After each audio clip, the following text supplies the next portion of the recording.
lo cual predice seguramente que a continuación tenemos otra jornada también sumamente agradable. Les damos la bienvenida y quisiera saber si están escuchando bien. Sí, se escucha bien. Perfectamente. Perfecto. Sí, ahora. Excelente. Nos place entonces comenzar la jornada de hoy en la tarde del tercer seminario de innovación en didáctica universitaria, un evento internacional. Y agradecemos, nos honran con su presencia, tanto los asistentes como los ponentes.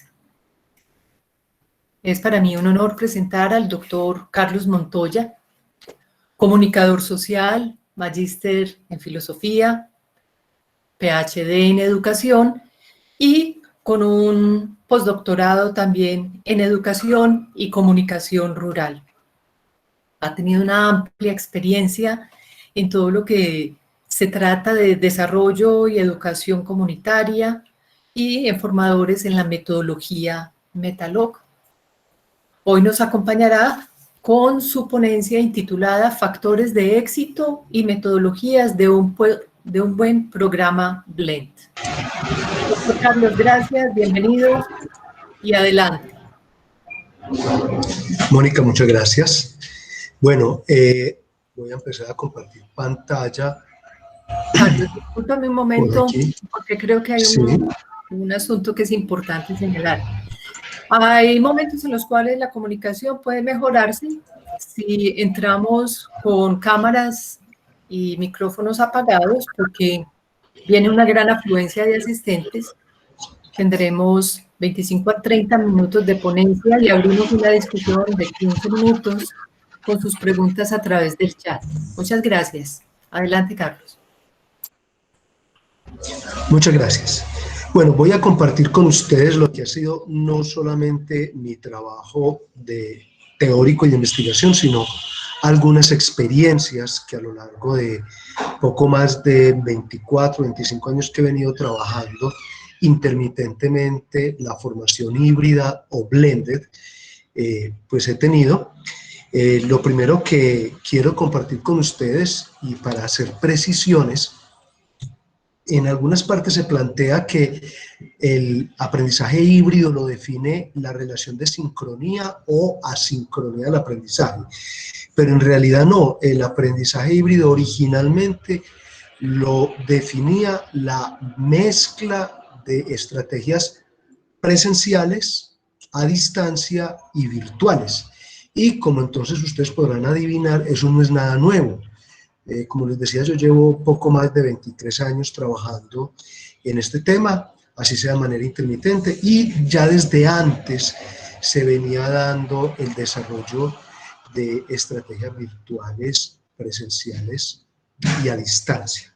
No vamos a profundizar mucho en esas modalidades como las define el ministerio, pero sí, pues tengámoslo presente.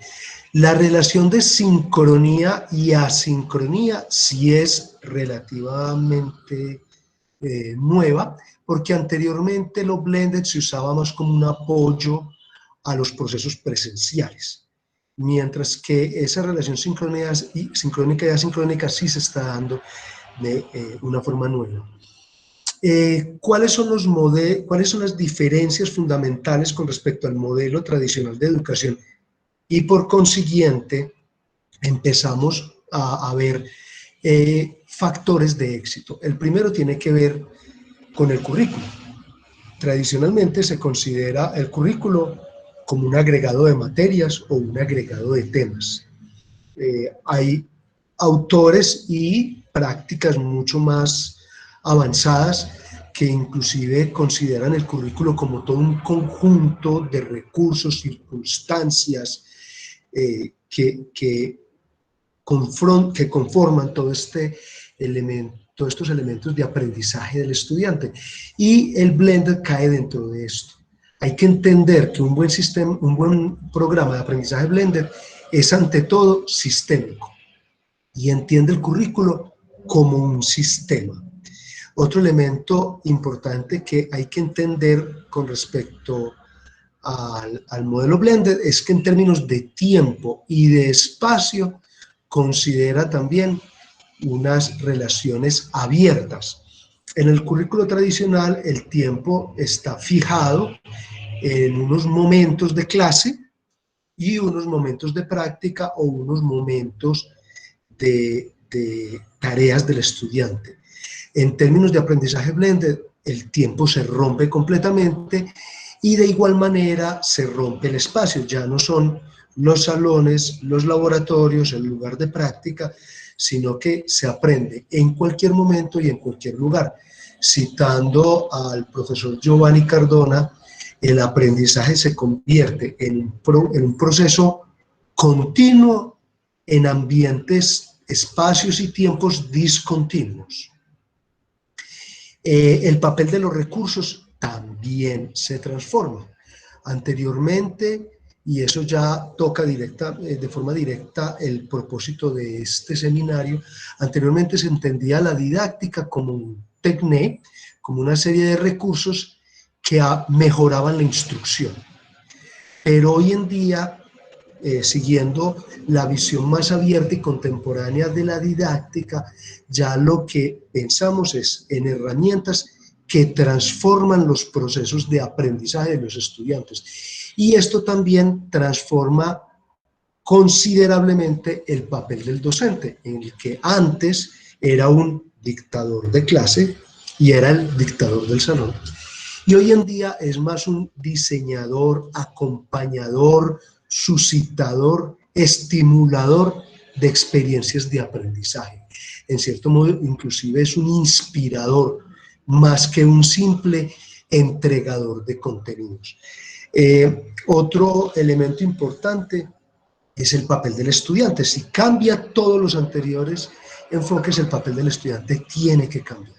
Entonces, anteriormente el estudiante era un escuchador pasivo que devolvía la información en forma de un examen, mientras que hoy en día es un aprendiente autónomo.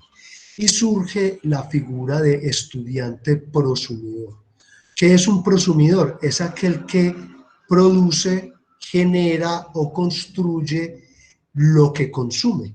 En este caso, entonces, el estudiante se vuelve también un generador, productor de ese conocimiento que él quiere construir y que él quiere ya no solamente consumir, sino, como su palabra lo indica, producir.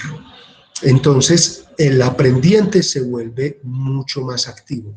Y otro elemento muy importante, y como lo vamos a ver ahora en algunas estrategias, se vuelve más autónomo. Ya no pensamos en un aprendiente que depende de una institución o de un profesor o de unos recursos para poder aprender, sino que él mismo se agencia todas sus estrategias de aprendizaje y él mismo se agencia sus recursos. Y el apoyo al estudiante también cambia. En el sistema tradicional había o ningún apoyo al estudiante o era centrado en instituciones, es decir, el estudiante era lo que el colegio o la universidad o el centro educativo hiciera por él, si hacía algo, e inclusive era un factor de calidad. Mientras que en un programa Blended ya no solamente hay un apoyo institucional, sino que también hay un trabajo independiente, como lo decía ahora, por agenciarse los recursos de aprendizaje, y también el hogar comienza a jugar un papel muy importante.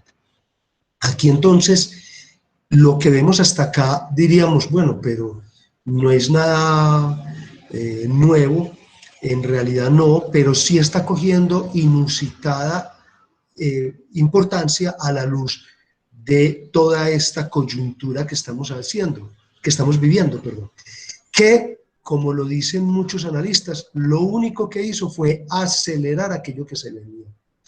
En otras palabras, de hoy en adelante, el aprendizaje ya no va a ser presencial o virtual. De hecho, las agencias acreditadoras y los mismos países deberíamos comenzar a cuestionarnos y a preguntarnos seriamente si hoy en día vale la pena considerar modalidades diferentes de estudio y tener registros calificados independientes para modalidad presencial, para modalidad virtual, para modalidad a distancia.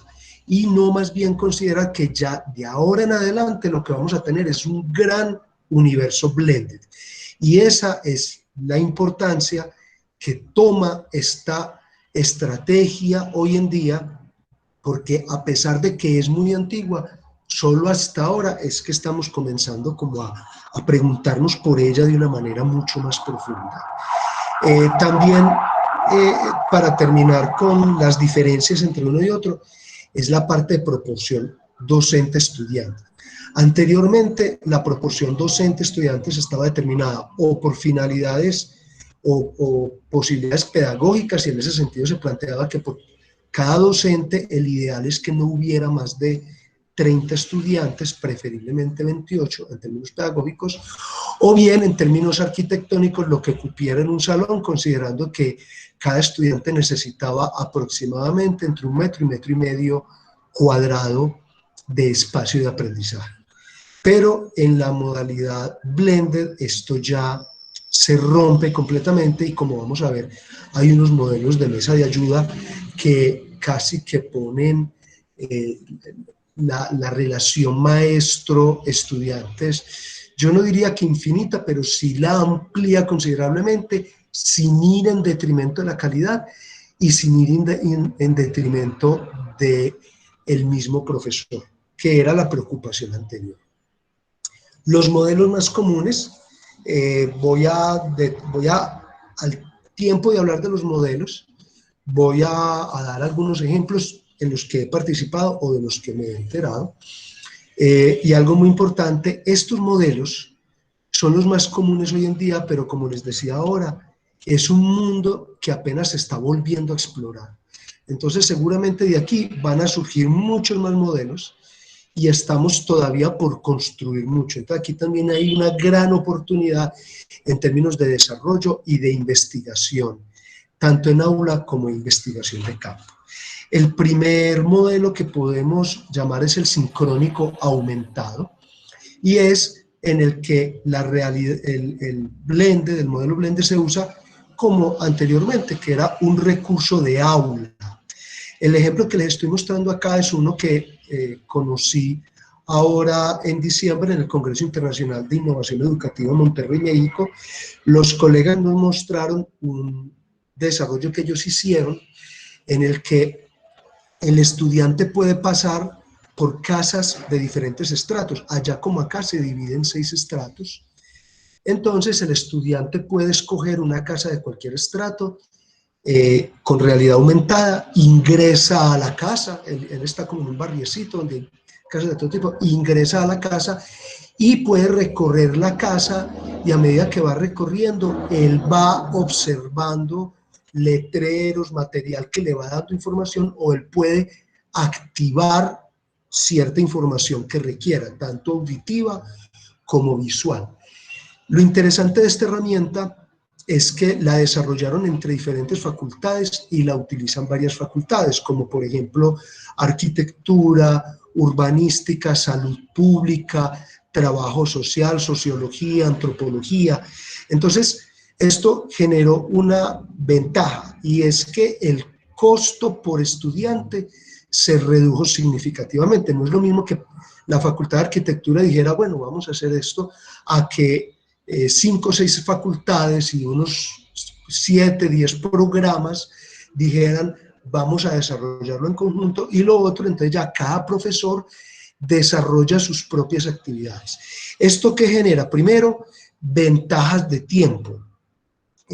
No es lo mismo que un grupo de estudiantes en su tiempo, a su ritmo, vayan recorriendo las diferentes viviendas, a que yo como profesor tenga que recorrer 6 barrios diferentes, organizar la excursión, conseguir automóviles, o sea, todos los recursos que implica una salida de campo.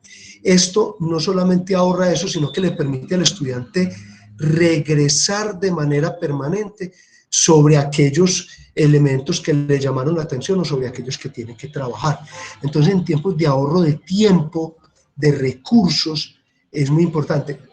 quiero hacer la claridad, no reemplaza la presencialidad, pero sí prepara la presencialidad y eso está expresado en este que sigue. El que sigue es la modalidad de rotación. ¿En qué consiste? Tiene 3 modalidades particulares. Una, como lo ven acá, la profesora rota entre equipos o entre personas y trabaja un rato con esa persona atendiendo inquietudes o necesidades particulares, mientras que el resto de estudiantes aprovechan la virtualidad para adelantar trabajo. O viceversa, los estudiantes trabajan, adelantan su trabajo en la virtualidad y por equipos van llegando a donde el profesor o los profesores o la profesora para discutir ciertos elementos particulares. También puede darse con laboratorios. Cuando hay un laboratorio pequeño, hay un grupo de estudiantes en el laboratorio y aprovechando el sincrónico aumentado puede haber otro grupo de estudiantes utilizando realidad aumentada para trabajar en un laboratorio virtual. Y después van al laboratorio presencial y realizan las acciones necesarias. Entonces, de esa manera, o los estudiantes o los profesores van rotando y aprovechando de esta forma la virtualidad como un elemento complementario para no desperdiciar tiempo. El otro que tenemos es el que llaman flexible, que implica el cambio permanente de la virtualidad a la presencialidad y cuando digo permanente es mezclado. Entonces puede darse que los estudiantes hacen salidas de campo a la ciudad o al campo, pero al mismo tiempo tienen recursos electrónicos allí que les permiten o bien estar en contacto con sus docentes o interactuar con esa realidad, bien puede ser en forma de realidad aumentada porque se les pueden desplegar ciertos recursos a partir de un lugar en la ciudad en que estén, o una biblioteca, o un material, o pueden también tener el material que los profesores le van subiendo a la red, ellos lo pueden ir bajando mientras trabajan en el campo, o bien pueden estar en su lugar de estudio, sea en su hogar, en la universidad, en un aula, en lugares de estudio en biblioteca, e ir interactuando con otras realidades fuera. El mejor ejemplo que tenemos son las cámaras trampa. Yo puedo activar una cámara trampa, son aquellas que se activan, bien sea con el movimiento de animales o de la naturaleza o de personas en el campo o fuera del aula, o bien que yo activo desde mi dispositivo. Entonces yo puedo activar esas cámaras y puedo en tiempo real presenciar qué está pasando en otras partes mientras estoy en mi salón trabajando con mis preguntas, con mi cuestionario. Tenemos los laboratorios, los simuladores computacionales y la realidad aumentada. Aquí a la izquierda abajo podemos ver un laboratorio de finanzas. Estos son laboratorios que se conectan en tiempo real con la bolsa de valores, por ejemplo, pero hacen un bypass. ¿Qué quiere decir eso? Los estudiantes reciben en tiempo real la información de la bolsa de valores. Interactúan con esa información de tiempo real, pero cuando dan enter, la información del estudiante va a un simulador que calcula qué hubiera pasado con esa decisión que tomó el estudiante. Entonces, puede simular en tiempo real algo que hubiera pasado con una empresa de la realidad, pero obviamente el estudiante no quiebra empresas, las quiebra en la virtualidad. Entonces esto sale mucho más barato. Y el estudiante puede inclusive desde su hogar interactuar con este recurso. Aquí en el centro vemos simuladores robóticos o simuladores de fábrica que los muchachos primero desarrollan en una computadora, programan en una computadora y luego van a un pequeño laboratorio de robótica donde construyen aquello que ya diseñaron. Y obviamente no es lo mismo yo meter la pata en pequeño que en grande, sobre todo que aquí yo lo puedo desbaratar, volverlo a armar, ver qué pasó. A la derecha ven un simulador de anatomía que inclusive se puede trabajar de manera robótica, es decir, yo puedo estar en otra ciudad e interactuar con este simulador de anatomía, que bien puede ser virtual como en este caso, o puede ser físico. Y en el de arriba, como ven, es una realidad aumentada de un libro que si yo le coloco la cámara de mi iPad o de un Android, bien puede ser celular o tableta, él me despliega más información de ese material que yo le generé, o me puede remitir a otros textos, y hay entonces herramientas que me pueden convertir cualquier imagen en un código QR que me conduce a otras partes. Tenemos también la autohibridación, que es cuando el estudiante por su cuenta ya empieza a manejar la movilidad entre la presencialidad y la virtualidad a voluntad. Ya no está mediado por el docente o mediado por la institución, sino que lo hace a propósito. Aquí a la izquierda ven una herramienta que se llama Jamboard, que sacó Google. No le estoy haciendo publicidad a Google, pero es muy interesante porque permite, mediante pantallas táctiles que ellos mismos facilitan, permite interactuar no solamente de forma presencial, sino a distancia y en tiempo real.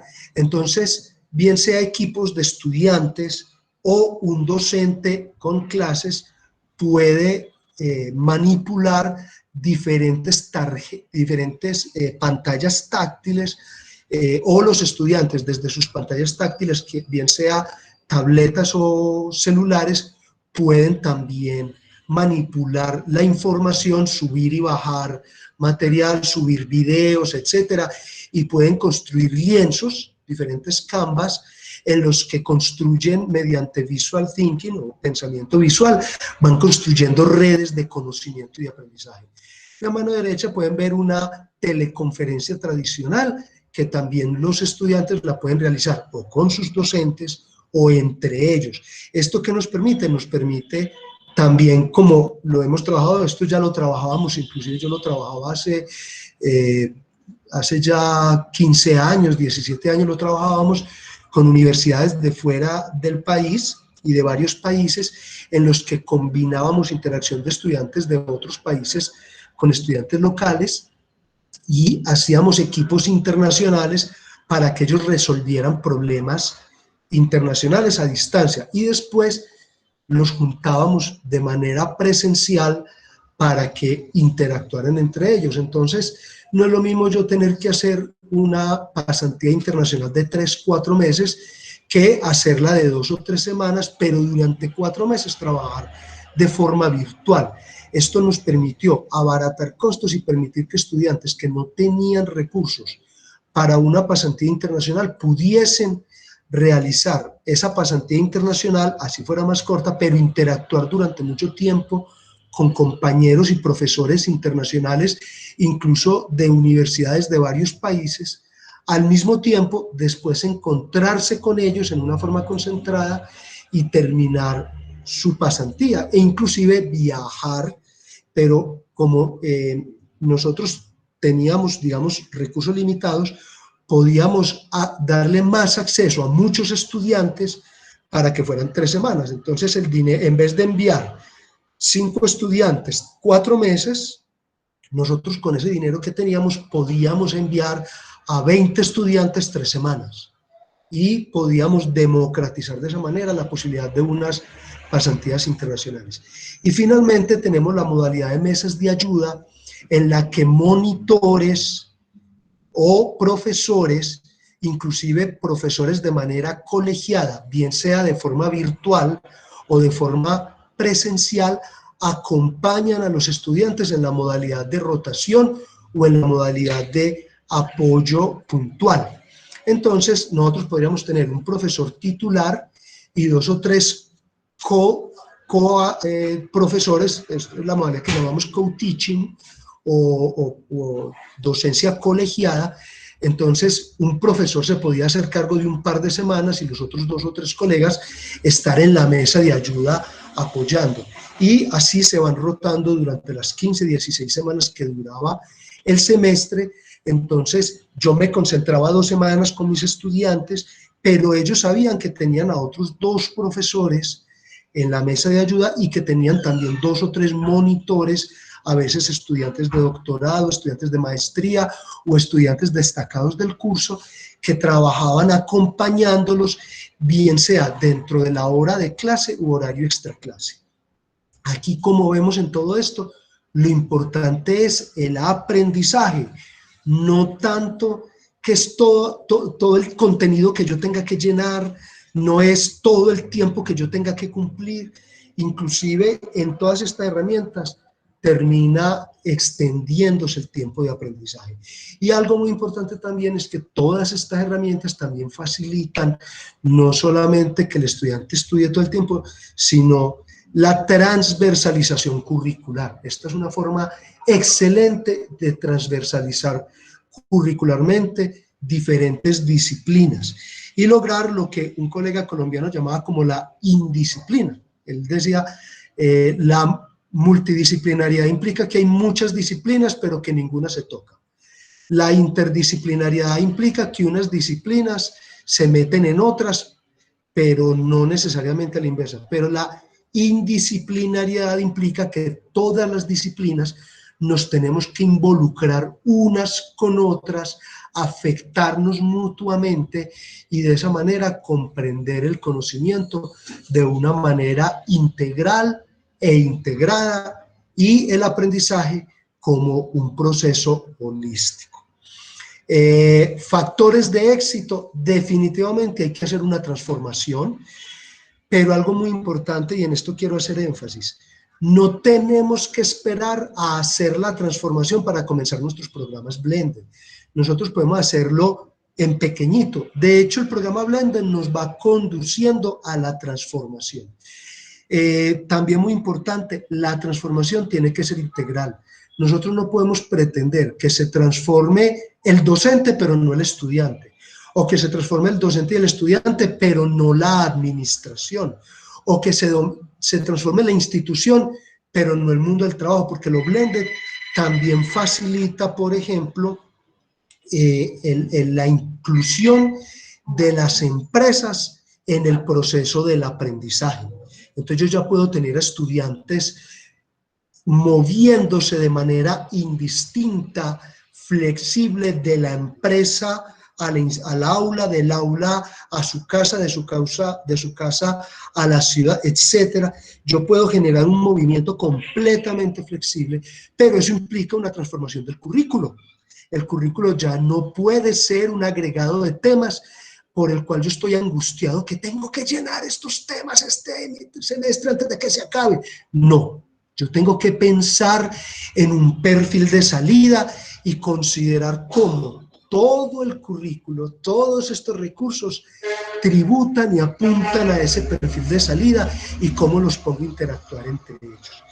También un factor de éxito fundamental, entrenamiento a docentes, porque todo esto comienza en el aula y lo que no ocurra en la cabeza del docente, que es el diseñador de la experiencia de aprendizaje, no va a ocurrir en ninguna parte por más buena tecnología que yo tenga. Y el entrenamiento no es solamente saber manejar la tecnología, es saber pensar en términos híbridos. Finalmente, LMS ajustadas a las necesidades. De hecho, en consecuencia con lo anterior, muchas veces yo no necesito una LMS, yo con una Google Suite, una Outlook Suite, con los recursos básicos, si en mi mente yo soy capaz de transversalizar, de poner Blended, yo construyo la experiencia del estudiante y no necesito ni siquiera comprar una LMS. Por otro lado, puedo tener una LMS poderosísima como es Brightspace.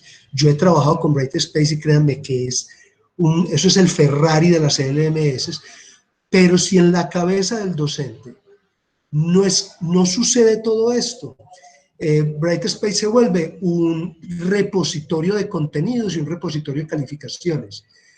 Y eso y nada es lo mismo. Algo también, un factor de éxito muy temprano, es la capacidad de generar alertas tempranas, y esto implica poder evaluar con anticipación a mis estudiantes y a partir de esa evaluación yo poder generar los diferentes caminos que mis estudiantes deban tomar y también que el mismo estudiante diseñe sus propios caminos, porque como les dije, ya no es un estudiante pasivo.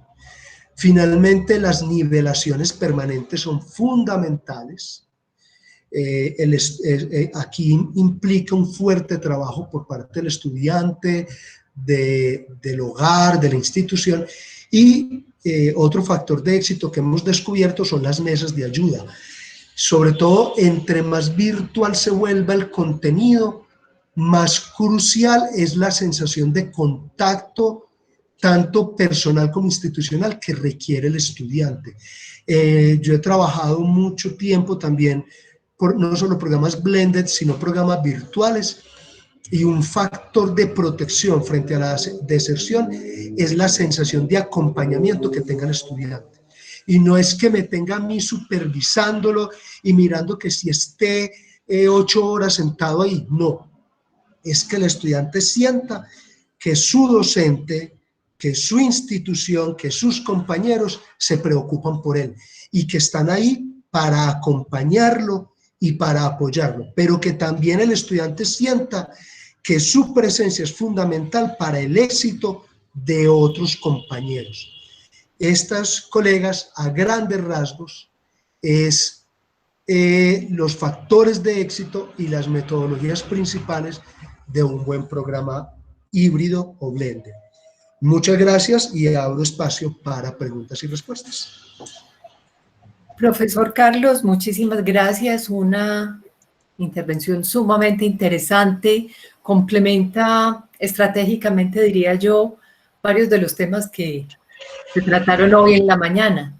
Y por supuesto, esa es una situación mundial, planetaria, como incluso la llaman algunos, donde, como usted muy bien decía, esto es un acelerador.